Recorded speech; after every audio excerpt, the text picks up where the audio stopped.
Congress party और चीन की सत्ताधारी कम्युनिस्ट पार्टी ऑफ चाइना के बीच बीजिंग में 7 अगस्त 2008 को हुए समझौते को लेकर के एक याचिका दायर की गई थी सुप्रीम कोर्ट में, जिस पर सुप्रीम कोर्ट ने सुनवाई से या विचार करने से इनकार कर दिया है।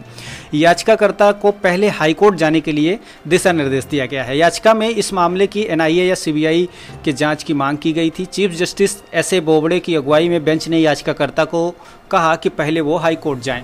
इस दौरान सुप्रीम कोर्ट ने हैरानी भी जताई। उन्होंने कहा कि कैसे एक सत्ताधारी पार्टी, कैसे एक राजनीतिक पार्टी किसी विदेशी सरकार के साथ समझौता कर सकती है, यह कानून में अनसुना है।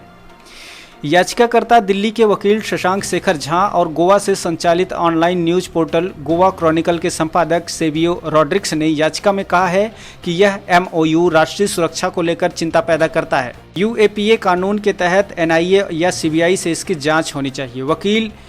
वरिष्ठ वकील महेश जेठमलानी ने याचिकाकर्ता की ओर से पेश होते हुए कहा कि इस समझौते के तहत मकसद ठीक नहीं है, यह समझौता को सार्वजनिक किया जाए। उन्होंने याचिका में बदलाव की भी अनुमति मांगी।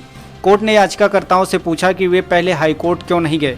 जेठमलानी ने उत्तर दिया कि यह केस राष्ट्रीय सुरक्षा से जुड़ा हुआ है, लेकिन बेंच ने कहा कि यह याचिका को हाईकोर्ट में दाखिल करने से रोका नहीं जा सकता। याचिकाकर्ता ने आरोप लगाया कि चीन के साथ खराब रिश्तों के बावजूद कांग्रेस पार्टी ने केंद्र सरकार में रहते हुए एमओयू साइन किया है। इस समझौते के तथ्यों और ब्यौरों को सार्वजनिक नहीं किया गया। इस मामले में कांग्रेस पार्टी के साथ सोनिया गांधी और राहुल गांधी को भी पक्ष बनाया गया है। याचिकाकर्ता ने सुप्रीम कोर्ट में से इस मामले की यूएपीए के तहत एनआईए से जांच कराने को लेकर आदेश देने की मांग की थी। गैरकानूनी गतिविधियां रोकथाम अधिनियम संशोधन कानून के तहत आतंकवादी गतिविधियों या भारतीय संघ से देश के किसी हिस्से में अलगाव लाने का इरादा रखने वालों के खिलाफ कार्रवाई की जाती है। विकल्प के तौर पर याचिकाकर्ता ने सीबीआई जांच की भी मांग की है। हाल ही में पूर्वी लद्दाख में भारत और चीन के सैनिकों के बीच हिंसक झड़प के बाद कांग्रेस पार्टी ने मोदी सरकार को घेरते हुए कूटनीतिक और सैन्य स्तर पर विफल होने का आरोप लगाया था।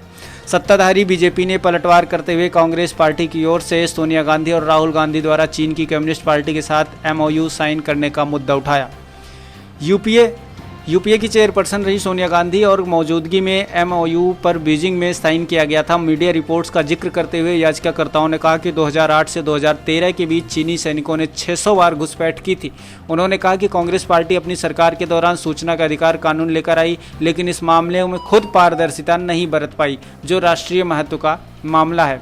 कुल मिलाकर देखा यह जाए कि किस तरह से एक राजनीतिक पार्टी किसी दूसरे मुल्क की राजनीतिक पार्टी से समझौता कर लेती है, ये अपने आप में बड़ा आश्चर्य करने वाला फैसला है। इस समझौते को सार्वजनिक करने की इस याचिका में मांग की गई थी, जिसको हालांकि सुप्रीम कोर्ट ने सुनने से इनकार नहीं किया, लेकिन उन्होंने ये कहा कि आप पहले हाईकोर्ट जाइए, हाईकोर्ट में पहले अपनी याचिका डालिए, उसके बाद वहाँ से अगर कोई निर्णय ऐसा आता है तो आप सुप्रीम कोर्ट आ सकते हैं।